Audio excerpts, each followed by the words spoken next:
Nama saya Dipan Sendana. Nama saya Reko Febriansyah. Nama saya Sultan.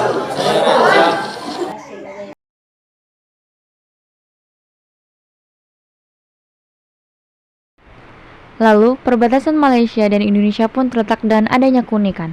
Rumah yang ditempati keluarga maupun warga negara Indonesia ini hanya berukuran 3 kali 6 meter dengan 2 kamar dan 1 ruang yang difungsikan sebagai dapur, kamar mandi, dan ruang keluarga. Pada mulanya tidak ada yang merasa aneh dengan rumah Pamanggara yang sebagian berada di wilayah Indonesia, sebagian lagi di Malaysia. Hingga kemudian nasib rumah yang terbuat dari kayu tersebut berubah drastis.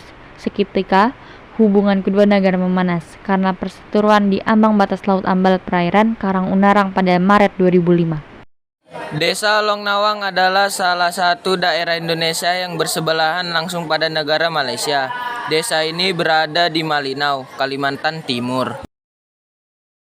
Kebutuhan yang dijual di sini harganya sangat mahal. Kebutuhan yang sangat mahal dikarenakan jauhnya desa dari kota dan didapatkan dari Malaysia.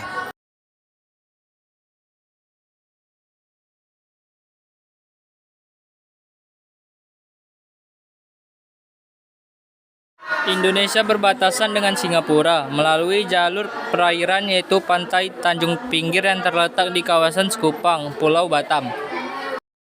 Batam menyatatkan pertumbuhan ekonomi sepanjang 2021 yang signifikan dengan capaian pertumbuhan ekonomi 4,75%.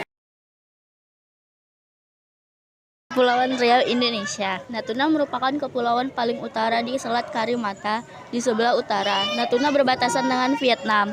Kabupaten Natuna di Provinsi Kepulauan Riau memiliki potensi kekayaan alam yang melimpah, dari ikan, minyak, hingga gas bumi. Namun penduduknya mengaku tidak mudah bagi mereka untuk mencapai kemakmuran. Warga di Pulau Tiga Barat misalnya harus gali lubang dan tutup lubang, bahkan berutang demi memenuhi kebutuhan hidup sehari-hari. Nelayan tradisional Natuna menyebut kapal dan alat tangkap ikannya tidak memadai. Kenampakan alam yang terdapat di Vietnam didominasi dataran tinggi seperti bukit dan pegunungan serta dataran rendah misalnya sungai. Vietnam memiliki Sungai Merah dan pegunungan yang memanjang ke selatan hingga ke negara tetangga Laos. Mengapa terjadi sengketa dalam hal ZEE antara Indonesia dan Vietnam? Persengketaan yang muncul diakibatkan adanya perbedaan dalam penerapan prinsip terhadap penetapan batas landas kontinen di antara negara-negara bertetangga, sehingga menimbulkan wilayah yang tumpang tindih yang dapat menimbulkan persengketaan antara Indonesia dan Vietnam. Perbatasan Indonesia-Vietnam adalah perbatasan maritim yang terletak di Laut Cina Selatan sebelah utara Kepulauan Natuna, Indonesia. Kedua negara ini telah menandatangani kesepakatan yang menetapkan perbatasan landas benua pada tanggal 26 Juni 2003 di Hanoi, Vietnam. Kenapa terjadi konflik di Laut Natuna? Sengketa Laut Natuna ini disebabkan oleh Cina yang mengklaim kawasannya yang dilewati nelayan dan kapal Coast Guard-nya di ZEE Indonesia merupakan wilayahnya, berdasarkan konsep 9 dash line. 9 garis putus-putus yang ditetapkan sepihak oleh Cina tanpa melalui UNCLOS, dan konsep tersebut menjadi dasar Cina. Apakah antara Republik Indonesia dan Vietnam sudah ada perjanjian garis batas ZEE di Laut Natuna? Kesepakatan batas laut untuk zona landas kontinen atau ZLK antara Indonesia dan Vietnam sudah tercapai pada tahun 2003 dan berlaku pada tahun 2007. Sementara untuk zona ekonomi eksklusif atau ZEE hingga saat ini belum ada kepastian. Apa saja permasalahan yang terjadi di daerah perbatasan? Wilayah perbatasan seringkali menimbulkan berbagai permasalahan terkait dengan pengolahan wilayah. Terdapat 3 permasalahan utama dalam pengolahan kawasan perbatasan antar negara, yaitu 1. Penetapan garis batas baik di darat maupun laut. 2. Pengamanan kawasan perbatasan. 3. Pengembangan kawasan perbatasan.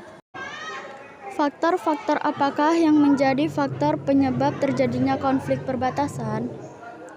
Konflik yang terjadi di perbatasan disebabkan oleh penduduk yang tidak ingin kehilangan tanah ulayat, yang merupakan bagian dari identitas penduduk di perbatasan.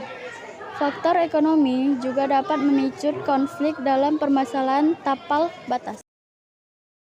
Perbatasan Indonesia dengan Filipina terdiri dari pulau-pulau kecil yang berbatasan dengan negara tetangga seperti Manado dengan Sangihe, memiliki waktu tempuh 8 jam dengan perjalanan laut. Roda ekonomi tidak berpusat hanya pada hasil laut dan perkebunan saja. Saat ini banyak warga yang mulai berdagang menjual barang kebutuhan dan perlengkapan sehari-hari. Miangas berbatasan dengan Filipina. Pulau ini memiliki penduduk kurang dari 1.000 jiwa dan masuk dalam Kabupaten Talaut, Provinsi Sulawesi Utara. Pulau Miangas memiliki luas 3,2 km persegi. Perjalanan laut dari Miangas ke Filipina terbilang lebih dekat untuk perjalanan ke ibu kota Talaut. Melonguane hanya membutuhkan 3 jam saja.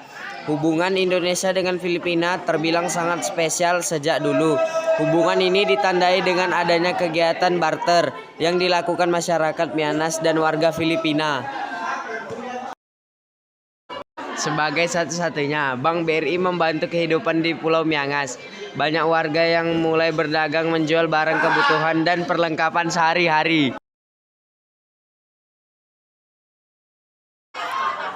Indonesia dan Thailand memiliki batas laut di bagian selatan Selat Malaka dan Laut Andaman, di tenggara Pulau Sumatera Indonesia dan di barat pantai selatan Thailand. Batas laut ini berada di antara titik pertemuan 3 batas antara India, Indonesia, Thailand di utara dan antara Indonesia, Malaysia, Thailand di selatan.